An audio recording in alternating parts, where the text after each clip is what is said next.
Hi, everyone. This is Kristen Fabella with the Orange County Coalition for Diversity in the Law.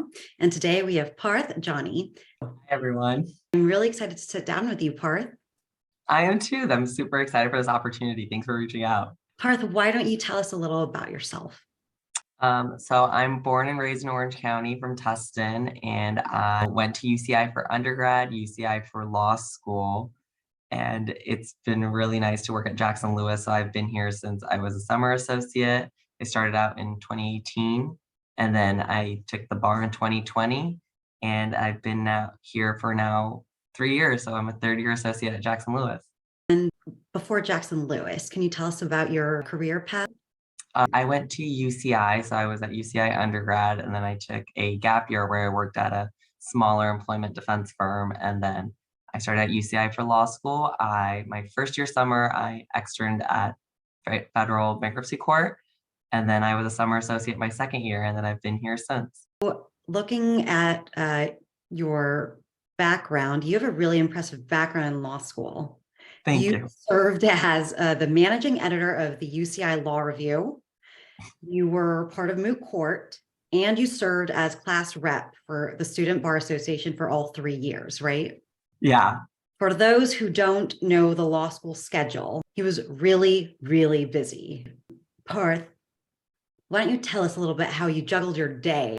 I think calendaring, I color-coded my calendar. Law review was pink, SBA was orange, and any other school activities were blue. I definitely mapped out, like I would be up at a specific time. I would schedule in all of my meetings, and I was able to prioritize. I think for me personally, ever since high school, I work better if have an efficient calendar, so then I'm far more efficient. So I would just identify all my meetings for the week and then calendar my studying time. I would even send invites to my best friend to hang out for coffee, and she would obviously decline in law school. But I'm a diehard calendar person. I still calendar to this day, and I think that was the best way for me to be able to function. Okay, so calendaring is probably going to make or break your schedule and just your career. Tell us a little bit more about that, though. This is really cool. So you had your one color for moot, or one color for law review, one color for school. Yeah, I definitely did. So then I would just, calendar all my meetings. Like for law review, it was very, I knew what my schedule was. I knew what I needed to get done. We would have a deadline. Law review is very, being a managing editor, I was managing all the staff, giving them their assignments. And then I would see every single article before it was finally published. So I knew the timeline of all the assignments and everything. So that was done right when the semester started. It doesn't move around. So those deadlines were obviously set. My class schedule set, and SBA meetings were always set. So every week I would just look at that. And then I also have like a to-do list, and then I have my calendar. So I would also mark off what needs to be done based on deadline. So that was my area of being able to prioritize everything. So find a system that works best for you to understand what your deadlines are. But I strongly recommend, calendaring to some degree. I mean, everyone's different. Again, my best friend, she does not calendar. She just made it. And she was also just as equally successful and works at a great law firm herself. So you have to find a system that works for you. And what works for me may not work for you, but find a system is all I say. You're going to have to teach a class on that. Don't mind, I have my calendar here at all times. It's ready. It's ready, yes. Well, my next question was, what's one tip you can share with a law student in this position? But it seems like you've already shared it, calendaring. Yes, calendaring, and just find a system that helps you be organized. So I have my calendar and I have my to-do list. Everyone, again, is different, but you need to find a system to be organized is all I would say. I think in this profession, that is something that will at least keep you on top of stuff and help you stay afloat. And as of today's interview, Jackson Lewis is OCCDL's newest member firm. And we're really happy about that. Jackson Lewis displays its commitment to diversity, from being a Mansfield certified firm to being a working group to advance well-being in the legal profession. In your experience, what is your favorite type of support that Jackson Lewis has given you?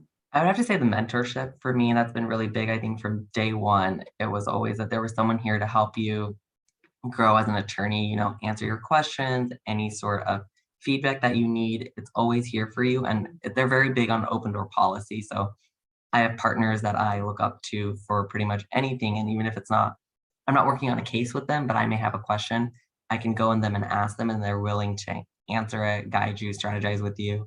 And I think for me, that's like really important to this day. Shifting also to Jackson Lewis's commitment to diversity. Growing up, how did race, ethnicity, or culture impact you or play a role as you pursued your career? I definitely think so. I grew up, in a single family household, and being from a certain, like being from an Indian culture, we're always like academic was very high up on my mom's list.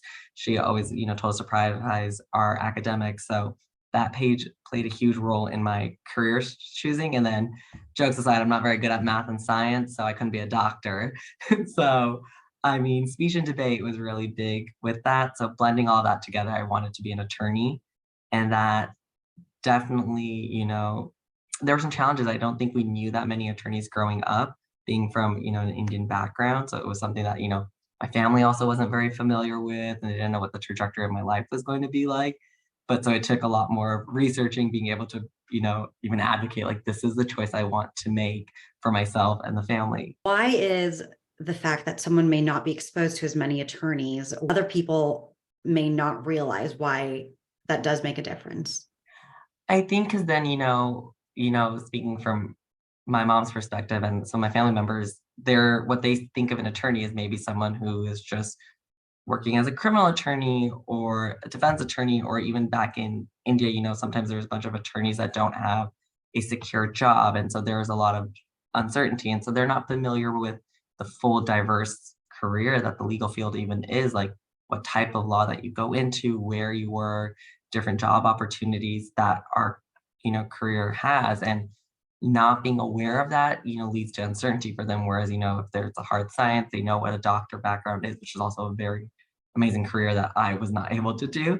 But, everyone's different. But I think having to, explain that to your parents was a hurdle, and, getting everyone on board. And what was it then that really got your parents on board?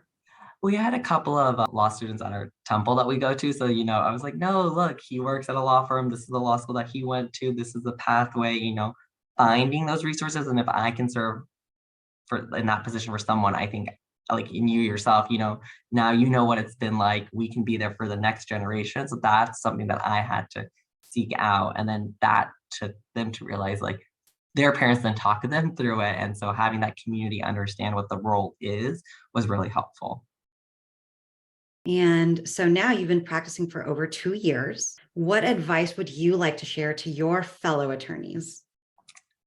I would say don't be afraid to ask questions. For me personally, especially being a junior associate, we went to law school, we have that, conception that we should know everything. It's okay that you don't. It's better to not, and ask the right questions, and, ask a partner, hey, this is what I think the assignment meant. Is this what you wanted? And then they'll be able to guide you through it. So that way, you put a product that they like at the end, and then you also learn that person's style, you learn their approach, and that way that helps you grow as an attorney. So I definitely think ask your questions. And finally, what advice would you share for aspiring attorneys?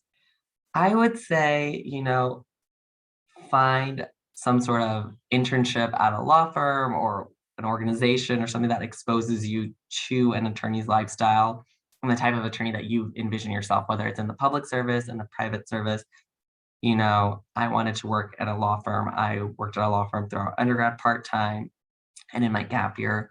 So therefore I was exposed to their lifestyle. Similarly, I would recommend that to all, aspiring attorneys. So that way, you're not surprised. You fully see what the career is like, how they manage to be an attorney, how do they manage to have a family, and anything else that you're looking for in your life.